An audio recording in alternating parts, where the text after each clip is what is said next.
दोस्तों, जगन्नाथपुरी का रथ उत्सव विश्व प्रसिद्ध है। परंतु रथ उत्सव से कुछ दिन पहले ज्येष्ठ पूर्णिमा के दिन जगन्नाथ प्रभु को 108 घड़े जल से स्नान कराने की प्रथा है। 108 घड़े जल से स्नान करने के बाद जगन्नाथ भगवान बीमार पड़ जाते हैं और 15 दिन बीमार रहने के बाद जब ठीक होते हैं तब नैनाशर उत्सव मनाया जाता है। परंतु सोचने वाली बात यह है कि जो पूरे ब्रह्मांड का मालिक है, जिसके लिए पूरे ब्रह्मांड में कुछ भी ऐसा नहीं जो नहीं किया जा सकता, वह बीमार कैसे पड़ सकता है। बीमार होना तो एक मानवीय घटना है। भगवान बीमार कैसे हो सकते हैं, इसके पीछे भगवान की एक बहुत ही प्यारी लीला है। जगन्नाथ भगवान का एक बड़ा ही अनन्य भक्त हुआ करता था।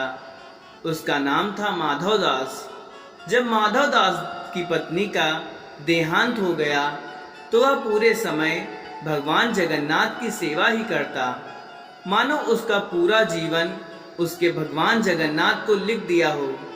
सेवा के बाद जो मिलता वह खाता और वहीं भगवान जगन्नाथ के मंदिर के पास अपनी कुटिया में सो जाता।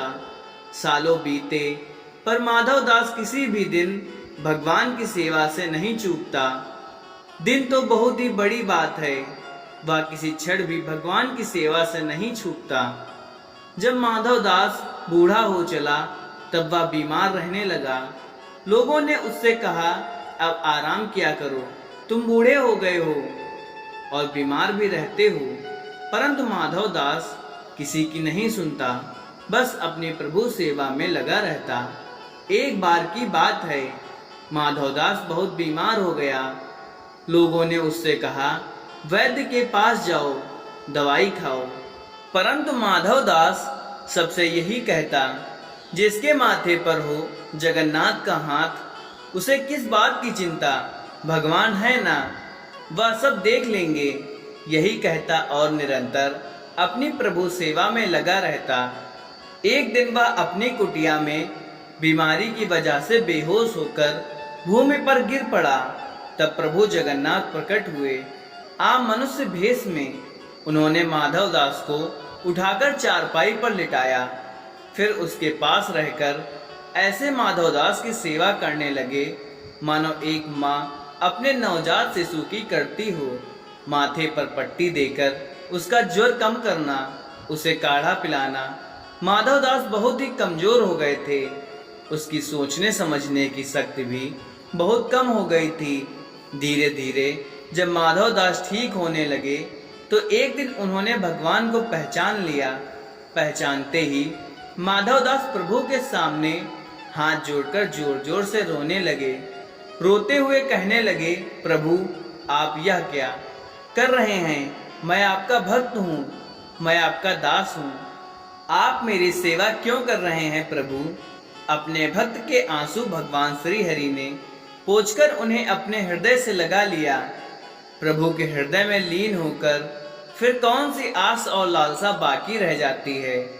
माधवदास को जीवित होते हुए इसी धरती पर साक्षात वैकुंठ का अनुभव हो रहा था। प्रभु ने उसके पीठ को सहलाते हुए उसे चुप कराया। सुबकते हुए माधवदास ने श्री हरि से कहा, हे प्रभु, हे परमानंद, हे परमात्मा, आप तो त्रिलोक के स्वामी हैं, आप ही नारायण हैं, इस पूरे ब्रह्मांड के मालिक हैं। आपकी इच्छा से तो यह बीमारी क्षण भर में नष्ट हो सकती थी, फिर आपने मेरी सेवा करने के स्थान पर मुझे पूर्णतः स्वस्थ क्यों नहीं किया। भगवान ने मुस्कुराकर कहा, माधवदास, हे प्रिय, कर्मों का फल तो भोगना ही पड़ता है। कर्म का चक्र ही नियति है। यदि मैं तुम्हें अभी तुम्हारी पीड़ा से मुक्त कर दूं, तो भी आगे चलकर तुम्हें कष्ट भोगना ही पड़ेगा। संसार में जो भी कर्म होते हैं उसके निश्चित कर्म फल भी होते हैं। सृष्टि ऐसे ही चलती है।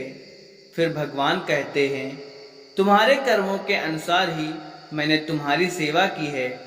तुमने जितनी मेरी सेवा की है उसका कोई मोल नहीं है। भगवान भी भक्त के प्रेम के भूखे होते हैं।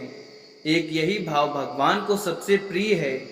तुम्हारा प्रेम मेरे लिए सेवा हो सकता है, तो जब तुम्हें सेवा की आवश्यकता है तो मेरा प्रेम भी तुम्हारे लिए सेवा हो सकता है। हे मेरे प्रिय माधव दास, तुम्हारे कर्मों का फल तो अवश्य मिलेगा, पर तुम्हारी भक्ति से मैं इतना प्रसन्न हूँ कि तुम्हारे बचे कष्ट अब मैं अपने ऊपर लेता हूँ।